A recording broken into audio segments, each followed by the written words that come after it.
어린 왕자로 잘 알려진 프랑스의 작가이죠. 생텍쥐페리.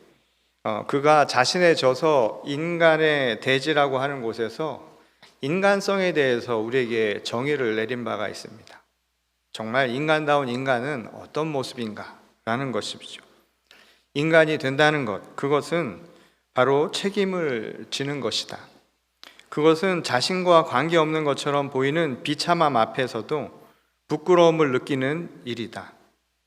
동료들이 거둔 승리를 자랑스럽게 생각하는 일이기도 하고, 그는 정말 인간이 된다는 것, 그것의 본질을 책임을 질 줄 아는 것, 바로 거기에서 찾았습니다. 그런데 그가 말한 책임이라고 하는 것은 무엇을 해야 한다라고 하는 의무를 강조한 말이기도 하지만 그 안에는 공감이라고 하는 의미가 더 강하다는 것을 알 수가 있죠. 내가 타인의 고통에 부끄러움을 느낄 수 있다는 것, 또 동료의 승리에 내가 자랑스러움을 느낄 수 있다는 것은 결국 공감할 수 있다는 것을 의미하는 것이죠. 그러니까 공감하지 않고는 우리가 그 책임을 다하기도 어렵다라고 생텍쥐페리는 이야기한 겁니다. 이처럼 타인과 공감할 수 있는 것, 그래서 감정을 함께 나눌 수 있는 이러한 소통의 상태, 이것이 가장 인간을 인간다워지게 만드는 조건이라고 그는 말했던 거예요. 그런데 이 공감에 대해서 아주 잘 표현한 성경의 한 구절이 있습니다. 이 로마서 12장 15절 말씀을 보면 즐거워하는 자들과 함께 즐거워하고 우는 자들과 함께 울라 라는 말씀이 바로 그것입니다. 이 바울 사도는 공감에 대해서 이야기를 한 것이죠. 그리고 그것을 권면하듯 이야기한 겁니다. 그 이유는 생텍쥐페리의 표현을 빌자면 책임을 다하는 일이기 때문이라는 거예요. 곧 사람이 된다는 것, 그것은 공감할 수 있다는 것을 의미하는 것이죠. 그리고 공감할 수 있다라고 하는 것은 그에 합당한 책임을 지는 것을 의미한다라는 사실입니다. 근데 이처럼 공감에 대한 것, 그리고 그것이 우리가 인간을 인간답게 만드는 책임 있는 일이라고 한 것은 예수님의 말씀에서도 찾아볼 수가 있죠. 누가복음 7장 32절을 보면 이 당시 세대를 비판하시면서 예수께서 이런 말씀을 하셨습니다. 비유하건대 아이들이 장터에 앉아 서로 불러 이르되 우리가 너희를 향하여 피리를 불어도 너희가 춤추지 않고 우리가 곡하여도 너희가 울지 아니하였다 함과 같도다. 지금 이 이야기는 공감을 잃어버린 세대를 비판하시며 하신 말씀입니다. 함께 슬퍼하지 못한다는 것, 누가 아플 때 그것을 함께 아파할 수 없다는 것, 누가 기쁠 때 그것을 함께 즐거워할 수 없다라는 것, 그것은 큰 문제라는 거예요. 그리고 그것은 공감이라고 하는 무감각에 대한 이야기만을 하는 것이 아니라 결국 하나님께서 우리에게 주신 계명, 곧 그 책임도 다하지 못한 것이라고 우리에게 말씀해 주신 대목이었다는 겁니다. 이 공감의 능력을 잃어버린 세대를 향해서 예수께서 다시 계명을 주실 수밖에 없는 이유도 바로 여기에 있었던 것이죠. 일종의 책임감을 다시 한번 불러주시기 위함이었다는 겁니다. 요한복음 13장 34절에서 예수께서 이렇게 말씀을 하셨죠. 새 계명을 너희에게 주노니 서로 사랑하라. 내가 너희를 사랑한 것 같이 너희도 서로 사랑하라. 바로 그 계명입니다. 이것은 우리가 어떻게 살아야 하는가? 참된 인간이라면 어떻게 살아야 하는가? 정말 사람다운 삶이 무엇인가를 우리에게 다시 한번 일러준 말씀이라는 거예요. 근데 여기서 사랑이라고 말씀을 하셨는데 사랑은 서로 공감을 할 수 없으면 불가능한 게 바로 사랑이죠. 곧 공감이라고 하는 것이 그 전제 조건이 될 수밖에 없다는 겁니다. 근데 이 공감의 능력을 갖는 것, 그래서 서로 사랑하라고 하는 이 말씀을 예수님께서는 하라라는 명령으로 우리에게 주셨죠. 그러니까 공감은 단순히 감정을 나누는 행위가 아니라 당연히 해야 할, 당연히 져야 할 의무요, 책임이라는 것을 우리에게 일러 가르쳐 주신 말씀이었다는 것. 이 생텍쥐페리의 말을 다시 적용해서 보자면 가장 인간다운 인간, 가장 사람다운 삶을 살아가는 것은 진정 누군가를 사랑할 수 있을 때 할 수 있는 말이라는 거예요. 그리고 그것을 그냥 선택적으로 하는 것이 아니라 그 사랑을 행할 수 있는 것, 그런 책임을 마땅히 질 수 있는 것, 그게 가장 사람을 사람답게 만드는 모습이라고 우리에게 일러준 부분이었다는 겁니다. 그것이 곧 사랑이신 하나님을 닮은 자의 모습이라는 거예요. 그리고 그것이 우리에게 참 사람으로 오신 그리스도를 따라 살아가는 사람의 모습이라고 우리에게 일컬어 가르쳐 주신 말씀이었습니다.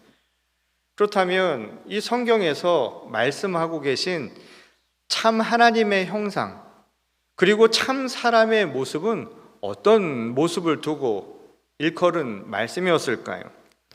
오늘 우리가 읽은 본문 말씀 중에 구약의 말씀인 시편 23편은 목자가 되어주신 주님의 모습을 우리에게 아주 상세하게 표현해 주고 있죠.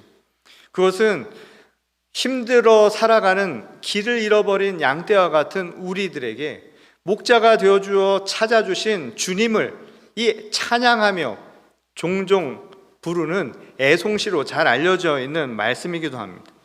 우리 인생이 어느 것 하나 확실하게 보장된 것이 없죠. 때로는 마치 끈떨어진 연처럼 부유하며 살아가는 게 우리의 인생인지도 모릅니다. 마치 부표에 가면서 흘러가듯 인생을 살아간다고 생각하는 사람들이 많다는 거예요. 그래서 마치 길 잃어버린 양과 같은 그런 삶을 살아가는 우리에게 목자 되신 주님은 우리를 결코 잃어버리신 적이 없습니다. 우리를 끝까지 지켜주십니다. 우리를 끝까지 포기하지 않을 것이라는 그런 믿음은 우리를 기쁘게 만들어주지 않을 수 없는 부분이라는 겁니다. 끝까지 포기하지 않으시는 그 목자의 모습, 바로 시편 23편은 그 이미지를 통해서 우리를 향한 하나님의 사랑, 그리고 그리스도의 그 놀라운 은총을 우리에게 가르쳐주고 있죠. 이 시편의 저자는 죽음의 그늘 골짜기를 다닐지라도 해를 두려워하지 않을 만큼 확신을 갖고 있다라고 고백하고 있습니다. 그것은 어떤 상황 속에서도 주께서 우리와 함께 하고 계실 것이라는 그 믿음이 있기 때문에 가능한 것이었죠. 그리고 그 믿음의 이면에는 주님이 우리를 향한 그 공감, 우리가 아플 때 아파하실 것이고 우리가 고통받을 때 함께 고난을 나눌 것이라고 하는 그 공감을 그도 믿고 있었기 때문이었다는 겁니다. 사랑받고 있다는 사실을 그도 체감할 정도로 공감을 그 역시도 하고 있었다는 사실을 가르쳐주는 말씀이라는 거예요. 이 시편 저자의 고백처럼 주님이 우리와 함께 하고 계시는 것, 곧 우리의 모든 것을 공감하고 계시며 우리를 사랑하고 계실 것이라는 그 확신은 우리를 여러 불안에서 평안하게 해주죠. 정말 벗어나도록 해주는 말씀이 아닐 수 없습니다. 이 삶을 굉장히 낙관적으로 보게 만들어주는 거예요. 벼랑 끄트머리까지 몰린 그 극단의 삶을 한번 생각을 해보십시오. 마치 우리의 삶을 어딘가 끝까지 내몬 그 상황 속에서 그렇게 나를 내모는 대적 앞에서 마치 보란듯이 나를 위해 잔치상을 차려주시고 내게 기름을 부어주시는 주님을 생각한다면 그것이 얼마나 큰 기쁨이요 얼마나 큰 용기가 될 수 있겠느냐는 것입니다. 나를 존귀한 영으로, 나를 존귀한 주님의 양으로 여겨주신다는 그 사실 하나만으로도 나에겐 큰 기쁨이 아닐 수 없다는 거예요. 긍정적인 힘을 얻는 것이죠. 마치 어머니가 나를 알아주는 것처럼 말이죠. 세상 그 누구도 나를 모른다 할지라도 어머니만큼은 나를 알고 계시고 어머니만큼은 나를 믿어준다라는 그 확신만 있다면 세상을 살아가는 힘이 되어주는 것이죠. 마치 내가 일어설 때 내 두 다리를 붙들어주고 일어서 준 것처럼 여전히 내 영에, 내 마음속에서 어머니가 나를 붙들고 있다는 그 희망이 나를 다시 일어서게 하는 큰 힘이 되어주는 것처럼 말이죠. 일본 책 가운데 양에게 이름을 붙여주고 만소년이라는 한 작품이 있는데요. 거기에 보면 한 소년과 양에 관한 이야기가 나옵니다. 그 소년이 일했던 양 공장은 이 식용으로 양을 판매하기 위해서 그 양을 그곳에서 잡는 그런 곳이었습니다. 그런데 어느 날 한 양을 보고 무심코 이 아이의 눈길이 머물죠. 그리고 그 양에게 이름을 지어준 거예요. 이름을 불러준 겁니다. 그러고 나니까 그 이후부터 그 양이 그 이전과는 다르게 보이기 시작하더라는 거예요. 그때 그 아이에게 처음 감정이 생긴 겁니다. 그 감정은 뭐냐면 양을 향한 마음이에요. 공감의 마음을 갖게 된 거예요. 그것을 저자는 좋아하는 것이 아니라 사랑하는 것이라고 이야기를 해줬습니다. 좋아하는 것과 사랑의 차이는 그렇게 다르다는 거예요. 식용으로 좋아하는 것과 사랑의 대상으로 바라보는 것은 전혀 다르다는 거예요. 근데 놀라운 것은 그 양을 향한 공감의 마음, 사랑의 마음을 이 소년이 느낄 무렵에 그 양도 똑같은 공감을 하더라는 겁니다. 그 양의 이름을 불러주었을 때 그 양이 그 소년을 바라보고 찾아오기 시작했다는 거예요. 그것이 바로 공감이 가진 놀라운 능력이라는 거예요. 그게 바로 사랑이 가진 놀라운 선물이라는 것이죠. 어두운 밤에 느닷없이 만난 작은 불빛 하나가 길을 잃어버린 사람에게는 큰 희망이 되기도 합니다. 큰 힘이 되죠. 그러니 서로를 느낄 수 있다는 것, 서로를 공감할 수 있다는 그 사실이 때로는 홀로 살아가는 듯, 그리고 모든 것이 막혀서 어둠 속에 머물러 있는 것 같은 느낌이 있는 사람에게는 큰 용기가 아닐 수 없다는 겁니다. 공감은 이렇게 생명의 열매를 맺는 방식이라는 거예요. 어느 열매도 일방적으로 결실을 맺지는 못하는 법입니다. 소리를 내는 것도 마찬가지지요. 손뼉도 마주쳐야 소리가 나는 법 아닙니까? 아무리 우리의 아픔을 공감해서 우리를 향해 하나님의 은혜를 베풀어 주신다 할지라도 우리 자신이 이를 깨닫지 못하고 이를 받아들이지 못하면 그 안에서 온전한 결실 또한 맺기 어려운 법이라는 거예요. 다시 말해서 믿음이 없이는 구원도 불가능한 일이라는 거예요. 사막 저 너머에 오아시스가 있다라는 굿뉴스, 복음을 아무리 전해 주어도 그 사실을 믿지 않으면 희망이 없는 것이죠. 그리고 그 희망을 가지고 그곳을 향해 가지 않으면 그 믿음의 결실을 맺기가 어려운 법이라는 겁니다. 이 땅의 어둠을 밝히기 위해서 빛으로 찾아오신 예수 그리스도를 아무리 하나님께서 은혜로 우리에게 보내주신다 한들 그를 받아들이지 않는다면 여전히 그곳은 빛이 아니라 어둠 속에 머물러 있을 수밖에 없다는 거예요. 바로 예수님이 오셨던 당시 유대 사회의 모습이 그와 똑같았다는 겁니다. 오늘 우리가 읽은 또 다른 본문인 복음서의 말씀에는 이 예수님의 정체에 대해서 끊임없이 의심하며 틈만 나면 해코지를 하려던 당시 유대 사회를 우리에게 보여주고 있죠. 이 사실 본문의 배경이 된 수전절, 이 하누카라고 불리는 이 날은 빛의 절기로 잘 알려진 유대의 명절 가운데 하나입니다. 이 외세에 빼앗겼던 성전을 다시 회복하면서 이 하나님께 감사와 기쁨의 영광을 돌려드리기 위해 이 촛불을 붙인 것, 그 날을 기념하는 날이었죠. 그런데 예수님은 자신이 곧 빛의 근원이라고 하는 사실을 그들에게 알려주었던 거예요. 이 요한복음 8장 11절에 보면 예수께서 이런 말씀을 하셨죠. 예수께서 또 말씀하여 이르시되 나는 세상의 빛이니 나를 따른 자는 어둠에 다니지 아니하고 생명의 빛을 얻으리라. 지금 무슨 말씀을 하셨냐면 수전절에 이 돌로 만든 성전에 불을 비치는 것, 그것이 곧 너희에게 진정한 구원이냐 하면 그게 아니라는 거예요. 진정한 성전인 자기 몸에 진정한 빛이신 예수 그리스도를 모시는 것, 다시 말해서 믿음만이 우리를 구원하는 힘이라는 사실을 다시 알려준 것이었죠. 이 당시 유대의 율법이나 또는 유대주의를 신봉하던 사람들은 성전을 통해서 그곳에서 하나님의 능력, 하나님의 구원이 임할 것이라고 그렇게 굳게 믿고 있었습니다. 그런데 예수께서 말씀하신 거예요. 여러분 이 자리에 앉아서 예배 드리고 찬양을 해도 내 마음 가운데 주 예수가 살아계시지 아니하면 그것은 아무 소용이 없다는 거예요. 내가 이곳에 앉아서 예배 드리는 것, 각 가정에서 TV를 앞만 보고 있어도 내 안에 주님을 향한 믿음이 없으면 그것은 구원의 길이 결코 아니라는 겁니다. 진정한 빛이신 그리스도를 내 성전, 내 몸 안에 모시는 것, 빛이 내 안에 살아 숨쉬는 것, 그 보석을 내 안에 모실 수 있는 몸이 되는 것, 이게 구원을 향한 길이어야 한다는 거예요.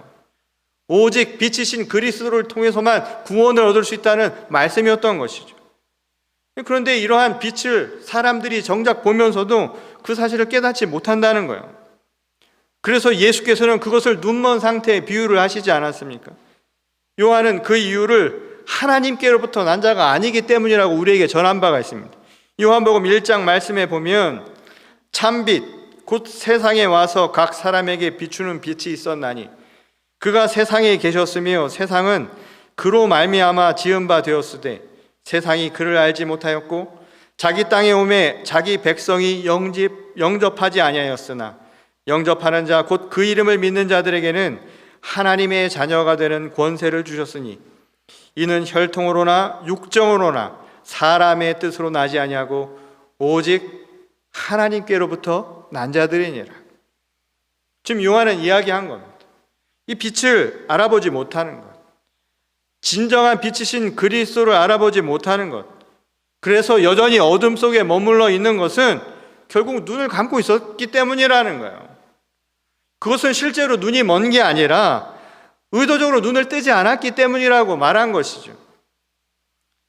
예수께서 하나님의 일을 그래서 보이라고 눈으로 증거해 주셨음에도 불구하고 사람들은 인정하지 않았습니다. 그것은 눈을 뜨지 않으려고 하는 것과 똑같은 이치라는 거예요. 아무리 아버지의 이름으로 복음을 선포하고 표적을 보여준다 한들 그것을 받아들이지 않는다면, 그것을 믿으려 하지 않으면 그건 소용이 없는 일일 뿐이라는 겁니다. 예수께서는 이 같은 현상이 왜 일어나는가, 이것을 오늘 본문 말씀에서 비유를 통해 말씀해 주셨죠.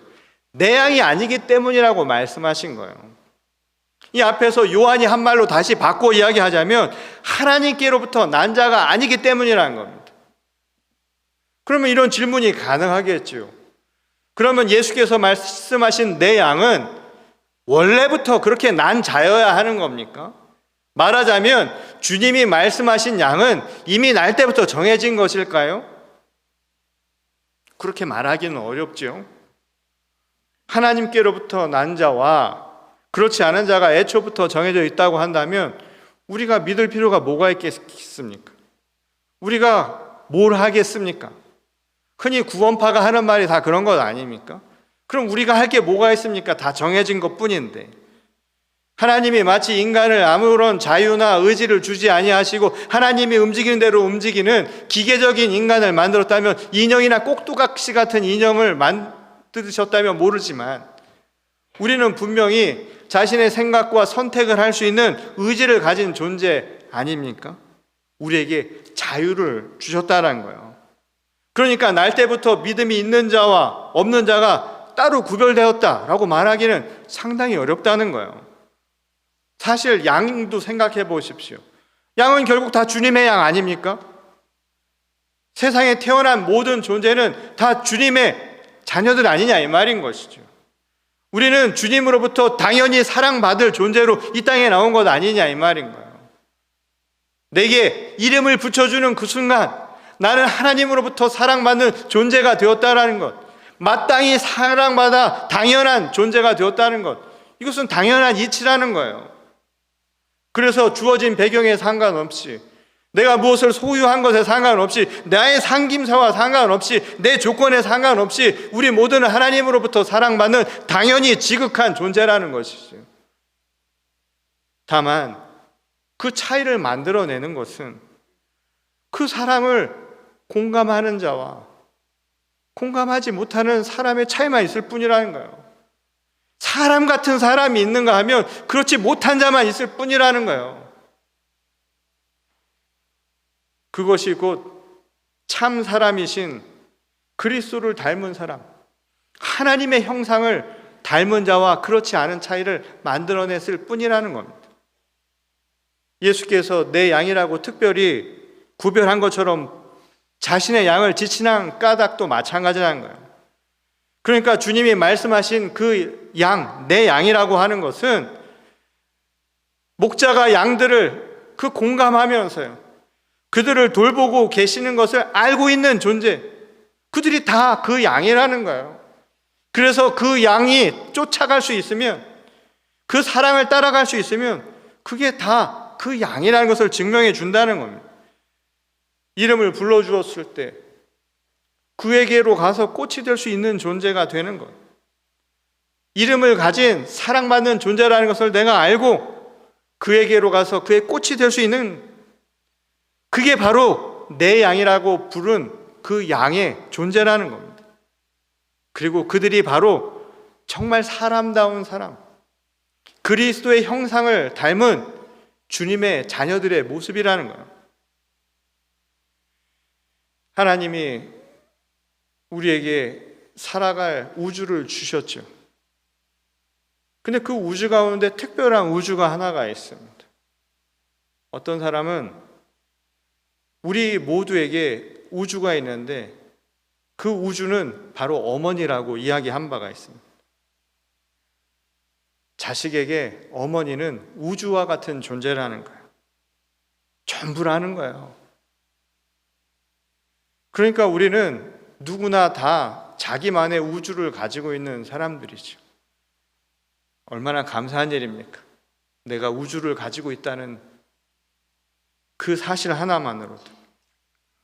그 누구라도 어머니의 자녀라고 태어났다는 사실, 그만큼은 부정할 수 없는 분명한 사실이기 때문이죠. 엄마의 뱃속에서 9개월 동안 엄마와 한 몸을 이루면서 아기는 그 우주를 직접적으로 체험하게 됩니다. 그때 직감적으로 아이는 공감의 능력을 갖게 된다고 해요. 일설에 의하면 태중에서 이 체득된 공감대가 이 나중에 어머니는 아이를 향한 본능적인 모성으로 나타나고요.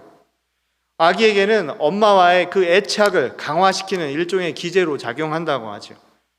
그래서 엄마와 아이 사이에는 본능적으로 공감할 수 있는 하나의 우주가 그렇게 형성이 된다는 거예요. 그 모성을 통해서 어머니는 그때부터 지극한 그 공감, 그 사랑을 아이에게 보여준다는 겁니다. 자신의 아이를 위해서라면, 그래서 진자리, 바른 자리 가리지 않는 그런 마음이 생겨나는 거예요. 그래서 희생을 할 수 있는 것이죠. 나는 배를 골아도 자식에게 들어가는 것을 보면서 기뻐할 수 있는 그런 마음이 그래서 생겨나는 거예요. 근데 거기에 이유가 있을까요? 그 사랑을 뭘로 표현할 수 있겠느냐 말입니다. 그거를 이성적으로 과학적으로 검증해 본들 그게 무슨 의미가 있겠느냐는 거예요. 아이를 위해서 아낌없이 부모가 주는 것, 엄마가 나를 희생해 가면서 내 살을 베어가면서까지 자식을 살리려고 하는 그 마음을 뭘로 설명하겠느냐는 거예요. 그런 엄마에게 내 자식이 누구인가를 묻는다는 것, 그것처럼 소용없는 질문이 세상에 어디 있을까요? 오늘 주님에게 똑같은 질문을 우리는 하고 있는지도 모른다는 거예요. 우리를 희생하면서까지 우리를 위해 자신의 모든 것을 내어주신, 아낌없이 베풀어 주신 우리의 우주와 같은 주님이 우리를 사랑하고 계시는데 그분에게 내 양이 누구냐고 묻는다는 것, 그것도 똑같은 질문 아니겠습니까? 그거야말로 못난 질문 아니냐 이 말인 거예요. 그것을 묻는들 무슨 소용이 있겠습니까? 사랑하는 자식을 향한 아버지의 사랑, 그 어머니의 사랑을 우리의 말로, 우리가 그 무엇으로 설명한다 한들 그게 무슨 소용이 있겠냐는 뜻이죠. 그저 오늘 우리가 할 수 있는 것은 이 질문 하나뿐이라는 거예요. 정말 사람다운 사람, 정말 자식 같은 자식, 정말 양 같은 양이 되었느냐? 그것은 어머니에게 물을 것이 아니라 바로 나에게 물어야 할 것이고, 주님에게 물어야 할 것이 아니라 바로 종된 나에게 물어야 할 질문이어야 한다는 사실뿐입니다.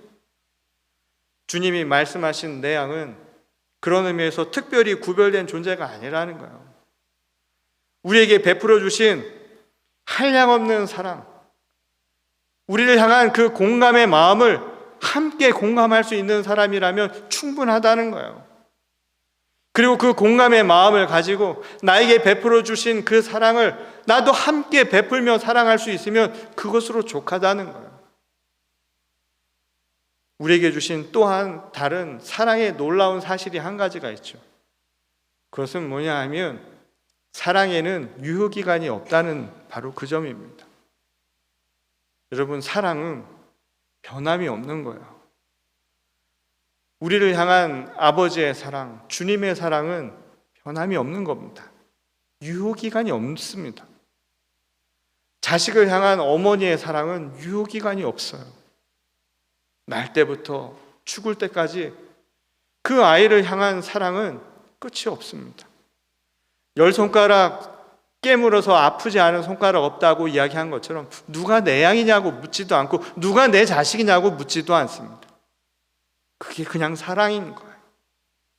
근데 그 사랑에는 유효기간이 없다는 것이죠. 오늘 우리에게 묻는 겁니다. 그러면 나는 그 사랑을 받은 자로 지금 살아가고 있는가? 나는 그 구원에 합당한 자로 오늘 살아가고 있는가? 우리에게 기쁜 소식이죠. 그 사랑에는 유효기간이 없다는 것. 그 말은 우리의 사랑하는 것도 유효기간이 없다는 거예요. 그러니 늦은 때는 없습니다. 결코 구원은 늦지 않았습니다. 부모님을 향한 사랑도 늦지 않았습니다.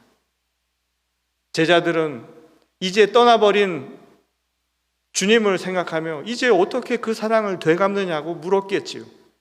부활하신 예수께서 그들을 찾아와 주신 말씀이에요. 내가 너희와 한 몸을 이루어서 너희와 공감하며 너에게 아낌없이 사랑을 준 것처럼 이제 그 사랑을 서로 나누며 살아가라고. 그게 정말 사람다운 사람이 되는 길이라고. 오늘 어머니를 향한 우리의 마음도 마찬가지입니다. 늦지 않았습니다. 이제 늦지 않았으니, 지금도 늦지 않았으니 그 사랑을 되돌려 드리는 거예요. 그리고 지금 함께 하지 못하고 있다면 늦은 것이 아니라 이제 그 사랑을 후대들에게 함께 나누는 겁니다. 그래서 그 사랑을 대대로 나눌 수 있는 또 다른 어머니와 같은 그런 교회가 되는 거예요. 오늘 이 땅에 어머니가 우리 삶에 계시지요. 그 어머니를 통해 받은 사랑을 우리는 그 자식에게 또 물려줄 겁니다. 아낌없는 사랑을 대대로 나눠주는 겁니다. 오늘 아버지 하나님을 통해 그리스도 예수 안에서 우리가 그 사랑을 받았습니다. 이제 모태가 된 이 교회를 통하여서 우리에게 주신 말씀입니다.